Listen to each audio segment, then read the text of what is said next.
The new topic we are going to discuss from the chapter Heredity and Evolution, that is rules for the inheritance of traits, Mendel's contribution। ये जो rules हैं हमारे inheritance of trades, ये जो discover किया था that is Mendel's contribution. Mendel's जो है उसने ये डिस्कवर किया था। Inheritance is the transmission of genetically controlled characteristics from one generation to the next. अब इनहेरिटेंस है क्या? इनहेरिटेंस है it is the transmission of genetically controlled characteristics. मतलब इसमें जो जैसे पेरेंट्स से ऑफस्प्रिंग्स कैसे जो जीन्स जो है ट्रांसफर होते हैं और ऑफस्प्रिंग से आगे कैसे जीन्स ट्रांसफर होते हैं, उनकी ट्रांसमिशन कैसे होती है।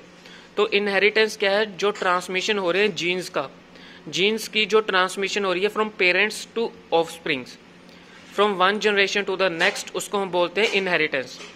अब सबसे पहले हम डिस्कस करेंगे मोनोहाइब्रिड इनहेरिटेंस क्या होता है। जो मोनोहाइब्रिड इनहेरिटेंस होता है ये कंसर्न करता है inheritance of a single characteristics such as plant height.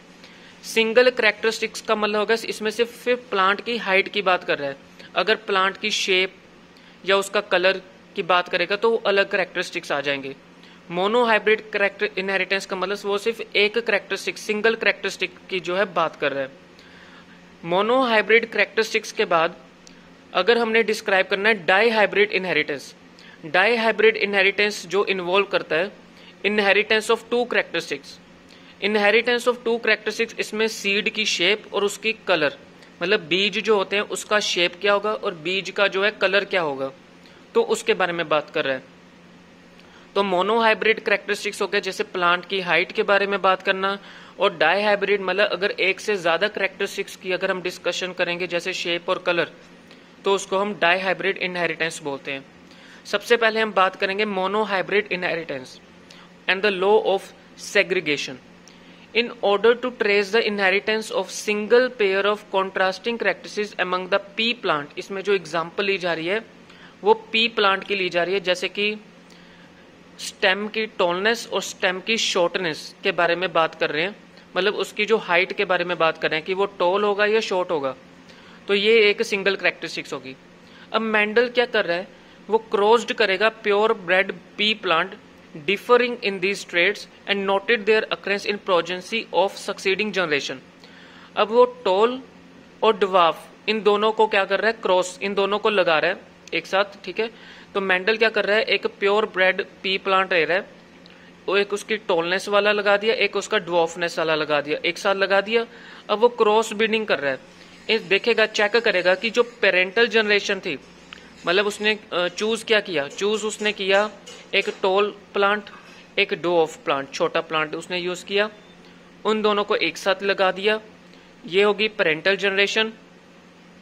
फिर उसके बाद उसकी क्रॉस ब्रीडिंग होगी, मतलब इन दोनों को जब एक साथ लगाया तो ऑफस्प्रिंग क्या बन के आया, तो F1 जनरेशन क्या आएगी, एक तो आएगा टॉल फिर dwarf, tall dwarf tall dwarf tall dwarf होंगे सारे चारों, तो वैसे टॉल बनेंगे, लिखते कहते हैं कि सारे ऑल टॉल प्लांट्स बनेंगे। अगर आप एक टॉल प्लांट के साथ एक ड्वार्फ प्लांट लगा दोगे तो जो ऑफस्प्रिंग बन के आएगा वो सारे टॉल प्लांट्स बन के आएंगे।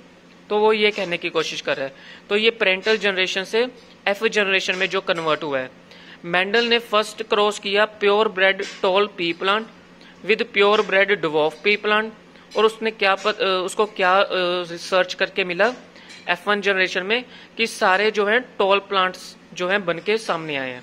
अब हम F1 जनरेशन को लेंगे और देखेंगे F2 जनरेशन क्या बन के आ रहा है। जब उसने दोनों के दोनों टॉल प्लांट एक साथ लगाए तो जो F2 जनरेशन बन के आएगा वो क्या आएगा, 3 टॉल प्लांट बन के आएंगे और एक ड्वार्फ प्लांट बन के आएगा, ठीक है। जब उसने F1 जनरेशन में दोनों टॉल प्लांट लगाए और उसकी क्रॉस ब्रीडिंग की तो 3 टॉल प्लांट और एक ड्वार्फ प्लांट जो है बन के आएगा।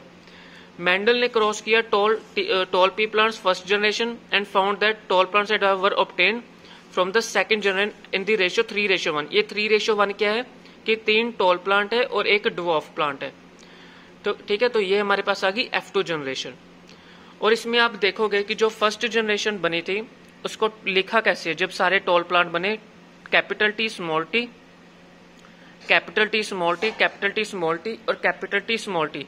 जब हम इस तरह से लिखेंगे तो सारे, इसका मतलब होता है कि सारे टॉल प्लांट बनेंगे।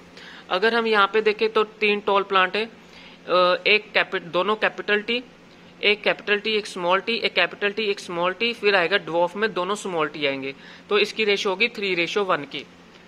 फिर आएगा कि Mendel called the represent trait of dwarfness as recessive trait and expressed trait as tallness as dominance. जो टॉलनेस वाले होते हैं उनको हम डोमिनेंट ट्रेट बोलते हैं, और जो वो ड्वार्फनेस वाले होते हैं उनको रिसेसिव ट्रेट बोलते हैं। ये जो रेशियो होती है 3:1 उसको बोलते हैं monohybrid ratio. The results of a monohybrid cross Mendel to formulate his first law of inheritance which is called the law of segregation। ये जो रिजल्ट बन के आया मोनोहाइब्रिड इनहेरिटेंस से, ठीक है, जो रिजल्ट हमें मिले हैं उसको हम बोलते हैं law of segregation. Mendel's first law क्या कहता है कि जो करेक्टरिस्टिक्स होते हैं that are determined by internal factors which occurs in pairs, only one pair of each such factors present in single gamete. कि ये जो करेक्टरिस्टिक्स होते हैं इनको कैसे डिटरमाइन किया जाता है, इंटरनल फैक्टर्स, जो उसके इंटरनल फैक्टर्स होते हैं पेयर्स में, जैसे टॉलनेस हो गया, ड्वार्फनेस हो गया, ठीक है। Only one pair of factors can be represent in a single gamete, ठीक है। ये कि जो पेयर होगा जिससे गैमेट जो जैसे ट्रांसफर होते हैं, जिससे रिप्रोडक्शन होती है और जीन्स जो क्रोमोसोम्स के ऊपर डिपेंड करते हैं, जो ट्रांसफॉर्मेशन होती है, तो उसके ऊपर डिपेंड करता है सिर्फ एक सिंगल गैमेट पे। अब हम इसकी एक्सप्लेनेशन करेंगे। Mendel said that each trait is determined a pair of factors. कहते हैं जो हर करेक्टरिस्टिक्स है, जैसे कि उसकी शेप हो गया, उसका कलर हो गया, या उसकी टॉलनेस या ड्वार्फनेस हो गई, हाइट हो गई, इसको डिटरमाइन किया जाता है पेयर ऑफ फैक्टर्स से। पेयर ऑफ फैक्टर्स का मतलब जैसे एक टॉल प्लांट लगाया, एक ड्वार्फ प्लांट की क्रॉस ब्रीडिंग की, फिर उसके बाद हमें पता चला कि सारे टॉल प्लांट बनेंगे। This means that purebred tall pea plants has 2 factors, capital T and capital T, that is of tallness, और dwarf में क्या आएंगे 2 factors, trait of dwarfness। The factor of inheritance of tallness separate into 2 gametes। जो ये tallness ये जो factors आए हैं इनको separate किया 2 gametes में, capital T and capital T, और जो dwarfness वाले आए हैं small t and small t, इनको 2 gametes में अलग किया है, small t and small t में।